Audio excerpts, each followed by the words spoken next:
I keep hearing that the Democratic Party has moved left, and that some Democratic candidates may be too far left. But in an era of unprecedented concentration of wealth and power at the top, I can't help wondering what it means to be left.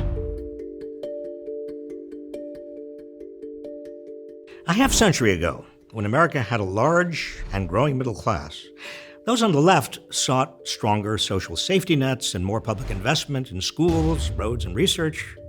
Those on the right sought greater reliance on the free market. Yet as wealth and power have concentrated at the top, everyone else, whether on the old right or the old left, have become disempowered and less secure. Safety nets have unraveled. Public investments have waned, and the free market has been taken over by crony capitalism and corporate welfare cheats. Washington and state capitals are overwhelmed by money coming from the super rich, Wall Street, and big corporations.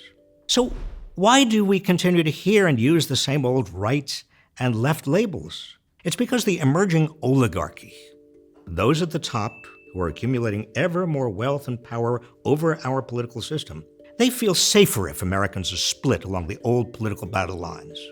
That way, Americans won't notice they're being shafted. In reality, the biggest divide in America today is not between right and left or government and the free market.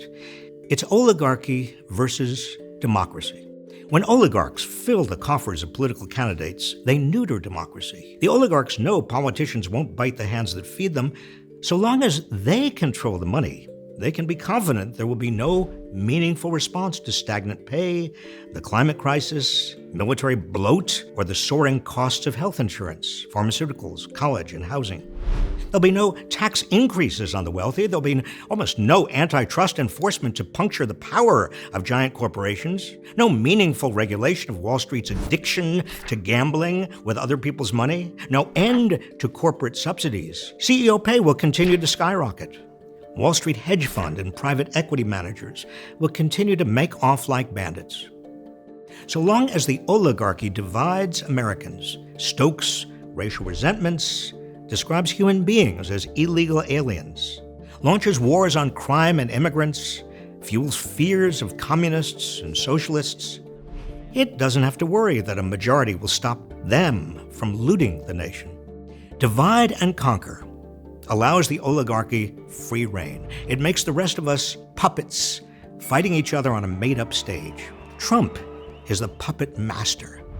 He's been at it for years, long before he ran for president. He knows how to pit native-born Americans against immigrants, the working class against the poor, whites against blacks and Latinos. He's well-versed in getting evangelicals and secularists steamed up about abortion, equal marriage rights, out-of-wedlock births, access to contraception, and transgender bathrooms. He knows how to stir up fears of people of color streaming across the border and stokes anger about black athletes who don't stand for the national anthem. He's a master at fueling anxieties about so-called communists and socialists and the left taking over America. He can make the white working class believe they've been losing good jobs and wages because of a cabal of Democrats, deep state bureaucrats, and Hillary Clinton. From the start, Trump's deal with the oligarchy has been simple. He'll stoke tribalism so most Americans won't see CEOs getting exorbitant pay while they're slicing the pay of average workers. Won't pay attention to Wall Street demanding short-term results over long-term jobs, and won't notice a boardroom culture that tolerates financial conflicts of interest, insider trading, and the outright bribery of public officials through unlimited campaign donations.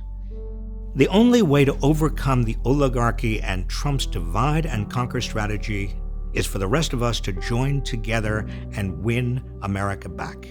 That means creating a multiracial, multi-ethnic coalition of working class, poor, and middle-class Americans who will fight for democracy and oppose oligarchy. White, black, and Latino, union and non-union, evangelical and secular, immigrant and native-born, all focused on ending big money in politics, stopping corporate welfare and crony capitalism, busting up monopolies, and stopping voter suppression. This agenda is neither right nor left. It's the bedrock for everything America must do. What do you think is the real divide in America? Let us know in the comments. If you found this video informative, please also watch our video on America's 6 political parties. As always, thank you for watching, and please subscribe to this channel for more videos like this one.